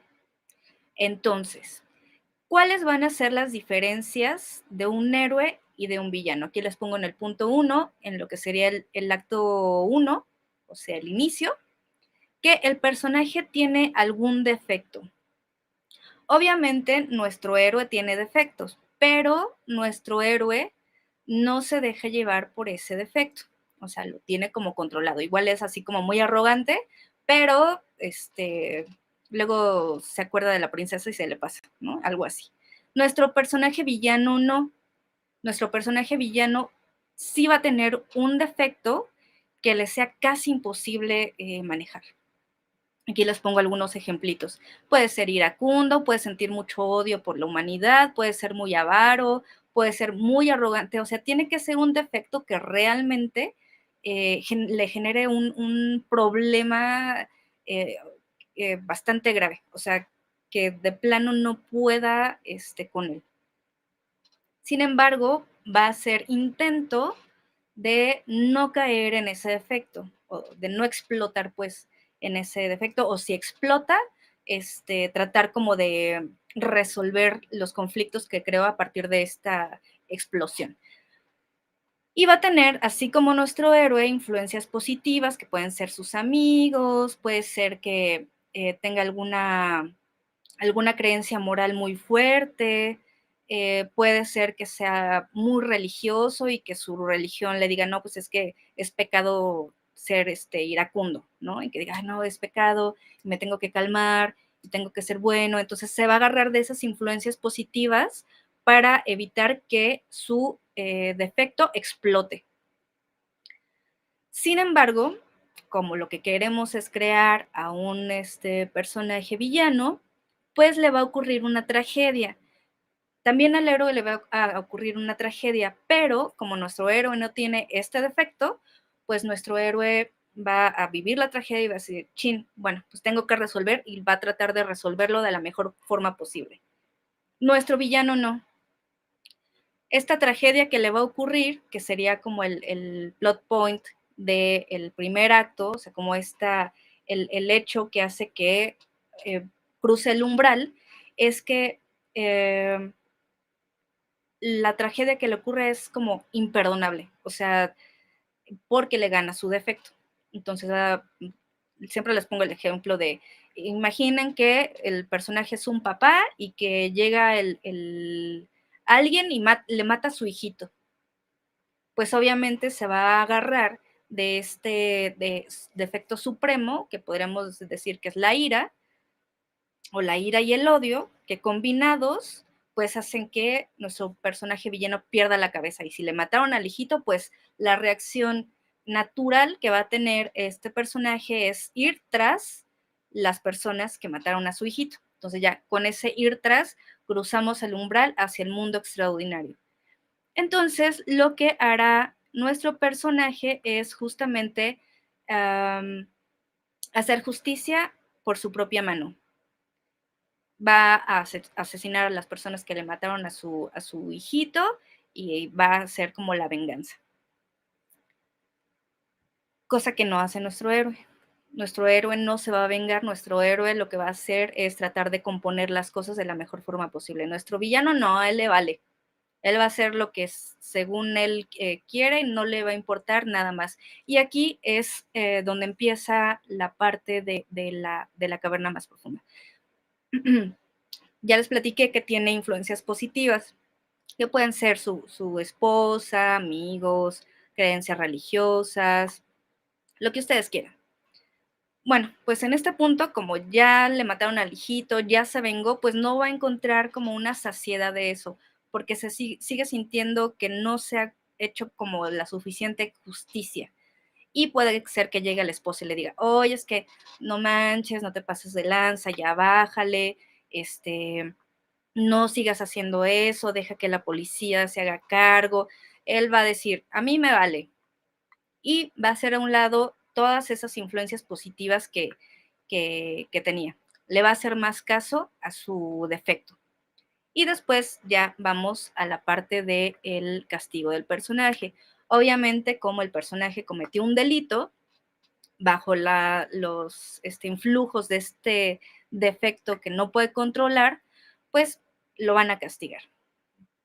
En este mismo ejemplo que les estoy poniendo, pues es posible que lo que hagan es meterlo a la cárcel y que lo torturen, o que alguien de los aliados del que le mató al hijito y amigo de los que mató, lo secuestra y lo torture, ¿no? Entonces, este momento es como la caverna más profunda. Aquí lo que va a hacer nuestro villano es que va a ver su sombra, o sea, se va a quitar su máscara de moralidad y de deber ser, va a ver su sombra y va a decir, ok, sí, este soy yo, tengo este defecto, este otro, soy así, así, así, así, así, y en contraposición de lo que hace nuestro héroe es decir, ok, sí, voy a aprender de esto, ya voy a intentar no ser tan así, voy a resolverlo, bla, bla, bla. Aquí nuestro villano va a decir, ok, bueno, pues este soy, y se va a agarrar de toda esa sombra que tiene, y en lugar de tratar de como resolverlo, se va a agarrar de él totalmente y va a decir, sí, este soy yo, y me vale. Y va a alimentar a esa sombra. Digamos que la sombra le va a funcionar como cómplice. Será el sustento del cual él se va a agarrar para seguir el camino del villano. Aquí ya está transformado nuestro personaje héroe en villano.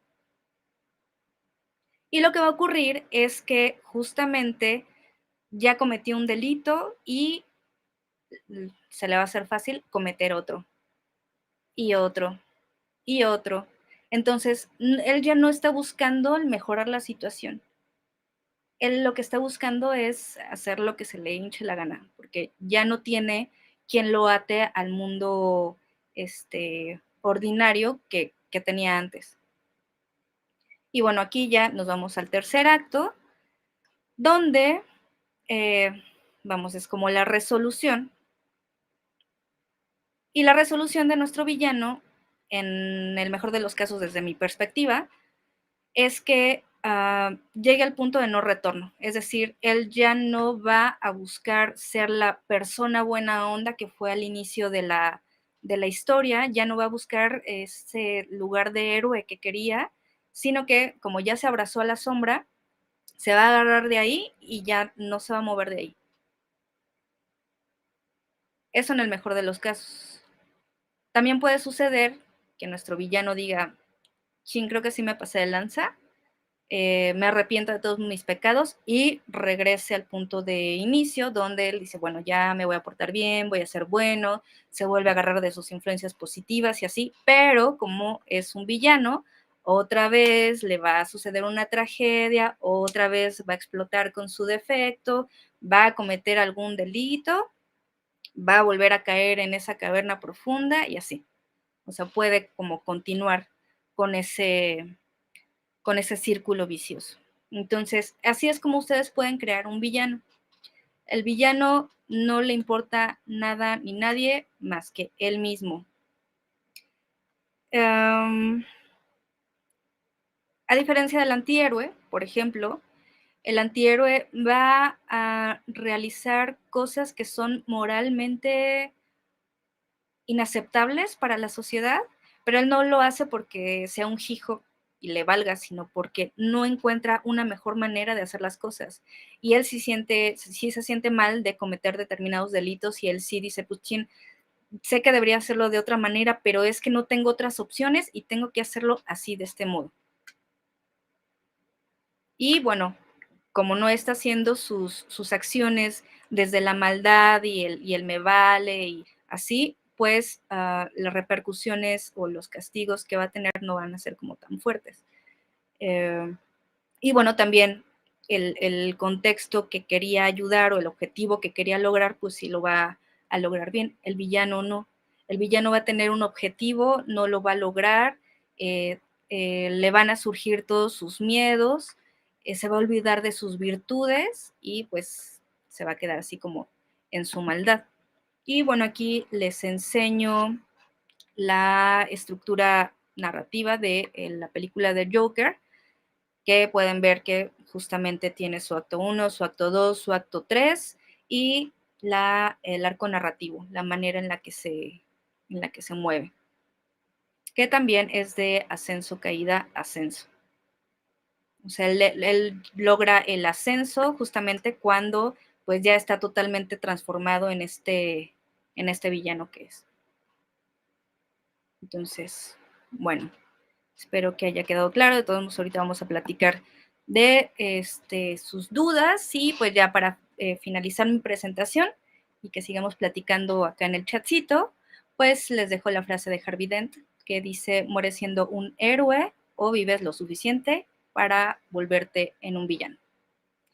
Pues bueno, esta fue mi presentación. Espero que la información que les di les haya sido de mucha ayuda y bueno, yo voy a cerrar mi presentación y seguimos platicando por acá. Increíble presentación. Creo que nos ha quedado bastante claro cómo poder crear una historia más que enfocarnos en esa parte de los mismos clichés. La diferencia hace el cómo se cuenta una historia, ¿no?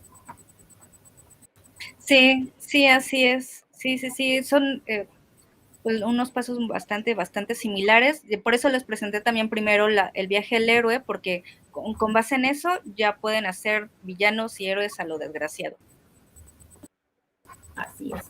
Sí, a practicar. Un comentario. ¿Perdón?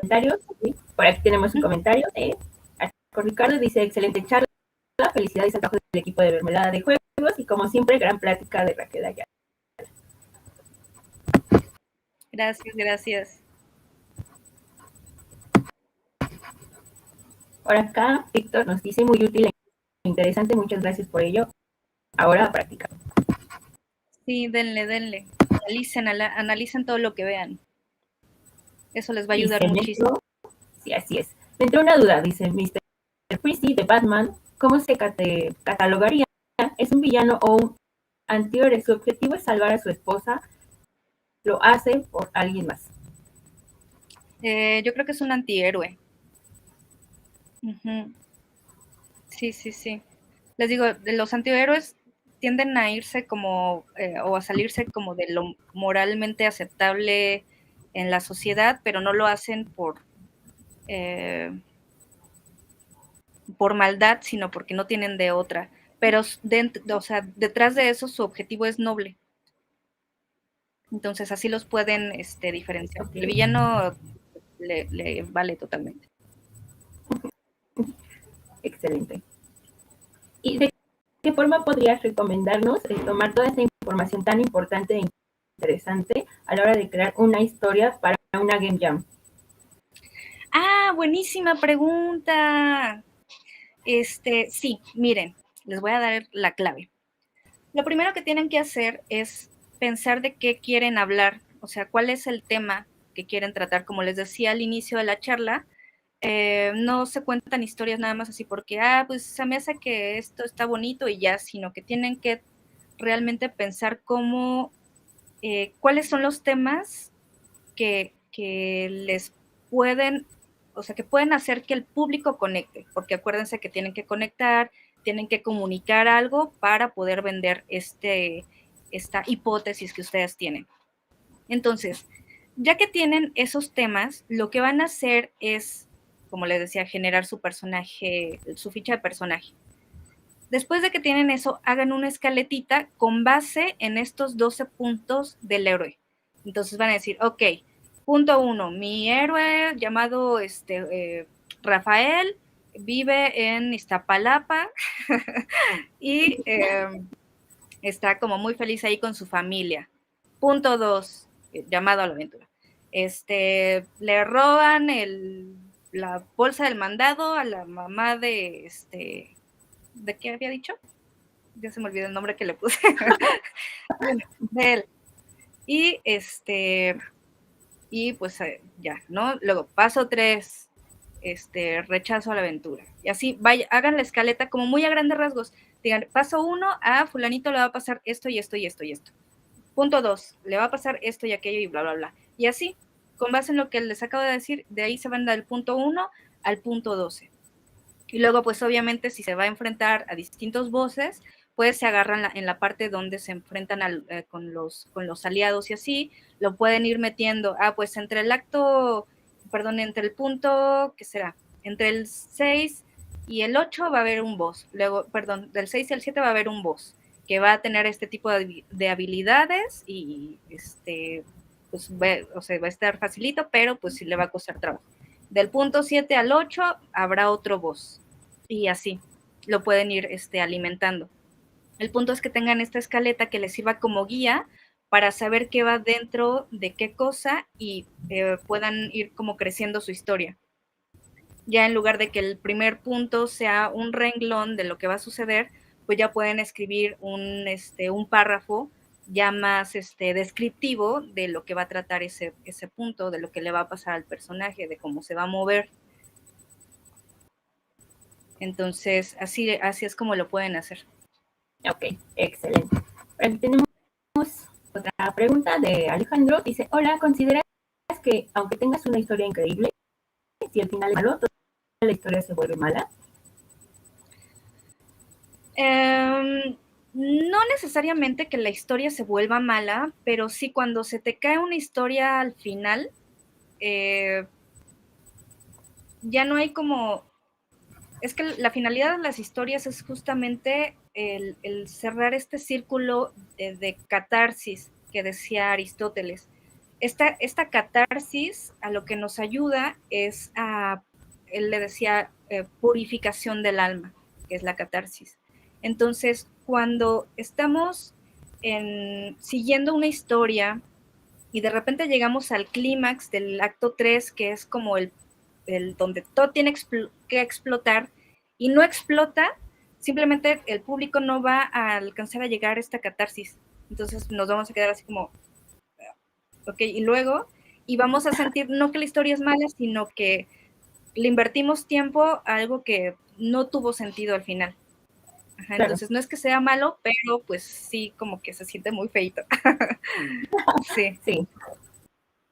Sí. Por eso es importante que cuando son principiantes en esto de escribir historias para videojuego o cualquier formato que quieran, se acerquen a profesionales para que les digan, ok, aquí muévele tantito acá, aquí te hace falta justificar esto, aquí me dijiste que tu personaje hacía esto, pero su personalidad como que no macha bien, en el final puedes hacer como tales cosas y ya se hace ahí como un diálogo de ustedes como creadores, qué es lo que quieren, qué es lo que les conviene, y desde la perspectiva profesional, pues aplicar esto para que su historia funcione bien.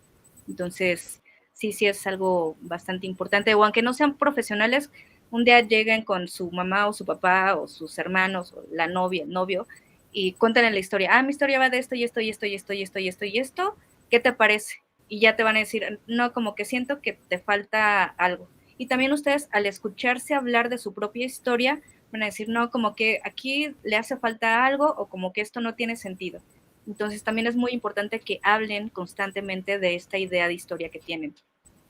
Sí, claro, también ese punto es súper importante que me llamó mucho la atención, en el que comentabas que hay que dejar un poquito de espacio en cuanto ya escribiste un primer borrador, dejarlo un poco y pues retomarlo y puedes darte cuenta incluso de tus errores o muletillas que están por ahí, ¿no? Sí, así es. Es que hay algo que se le llama ceguera de escritor, que es justamente cuando estamos en este proceso creativo, que se le llama, Aristóteles le decía, el acto de la poiesis, y es como una explosión de creatividad que tenemos, ¿no? Entonces nos sentamos a escribir y escribir, y nos da esta ceguera porque lo que estamos haciendo es pasar de acá a la escritura, ya sea a mano o en computadora. Entonces no nos estamos deteniendo a pensar si está bien dicho, mal dicho, si me salté una parte, etcétera. Y no se detengan, por favor, o sea, no digan, ya escribí un párrafo, me voy a regresar a leerlo. No lo hagan. Ustedes sigan escribiendo, que sea casi una escritura automática. Ya que lo terminaron, descánsenlo, y si quieren hasta al otro día lo retoman y lo vuelven a leer y ya le acomodan ahí las cosas que ustedes sientan. Y después dejen pasar un poco más de tiempo y vuelvan a tomarlo. Sí, porque de repente hay errores que cometemos al escribir que no se perciben como a primera instancia. Claro, súper interesante todo esto. Y pues ya como último comenzamos aquí, nos dicen, Víctor dice, así sentía leer Superman Hijo Rojo, todo bien padre y al final bien me.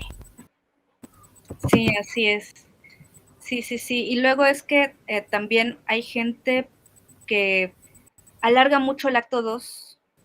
Me tocó trabajar en una ocasión un guión para cortometraje, que un guión para cortometraje tiene que tener aproximadamente unas 12 páginas, y muy bien el acto 1, el acto 2 era enorme, o sea, el acto 1 yo creo que era como 2 páginas y el acto 2 eran 10 páginas. Y pasaron esas 12 páginas y no había final, o sea, y yo me quedé así que, o sea, como que me falta algo aquí, lo estaba escribiendo para una persona que me lo encargó, y yo le dije, oye, es que, pues aquí tu final, ¿qué onda, no? O sea, tu final es un párrafo al final de la 12ª página. O sea, no, perdón, un párrafo al final de la 12ª página. Entonces, ahí totalmente que se cae la historia.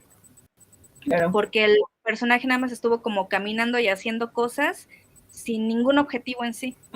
Entonces, pues eso se siente como muy raro. Entonces, aprendan a identificar bien el acto 1, el acto 2, el acto 3 y distribuir bien lo que va a suceder en esos 3 puntos, para que no les pase eso. Muy bien. Pues excelente plática y tus tips y todo. La verdad es que me gustó muchísimo. Muchas gracias. Creo que me quedé con una idea muy lineal de lo que es escribir un guión, pero ya vemos que por supuesto que puede variar y pues muy interesante, la verdad. Pues no sé si quieras comentarnos algo para ir finalizando esta charla, muy increíble. Sí, pues nada más agradecerles por su atención, por su tiempo. Si quieren saber un poco más de cómo hacer un guión para este videojuego, de cómo puntualizar otro tipo de asuntos respecto a la escritura de historia, ya saben que pueden acercarse ahí a Video Games Academy y tomar nuestros cursitos. Y pues nada, eso es todo. También igual mañana, pero se va a chocar con la actividad que tienen acá, no es cierto, no me hagan caso. Pero vamos a tener un curso gratuito el 3 y 4 de marzo, entonces pueden entrar a la página de Video Games Academy, inscribirse y pues va a ser prácticamente como un maratón de clases, no se la pierdan. Y bueno, eso sería todo, muchas gracias. Espero que la información que les compartí les haya sido de mucha utilidad y ojalá que nos veamos prontillo. Pues nada, muchas gracias por el espacio. Muchas gracias a ti. Esperamos poderte ver ahí en las actividades presenciales. Y pues nada, felicidades por esta gran explicación. Y muchas gracias. Si nos quieras compartir para que las personas puedan seguirte, poderte encontrar. Estoy como, bueno, no tengo Facebook, pero estoy en TikTok, en Twitter y en Instagram como Raka Ayala, RACKHA Ayala. Y bueno, también me pueden encontrar en el Discord de Games Room Entertainment. Ahí estoy. También pueden ir al Facebook de Games Room y pues ahí contactar con nosotros. Y pues nada, eso. Muy bien, pues queremos agradecer muchísimo a Video Games Academy por dar esta charla. Y pues nada, seguimos invitando a que puedan inscribirse a nuestra sede de Planetario y unirse también al Discord de Mermelada de Juegos, donde estamos trabajando de manera virtual, y viernes, sábado y domingo estaremos de manera presencial. Y pues nada, no queda más que agradecer por su tiempo, por esta gran charla, y nada, muchas gracias. Muchas gracias a todos y a todas. Pasen una excelente noche. Hasta luego. Luego.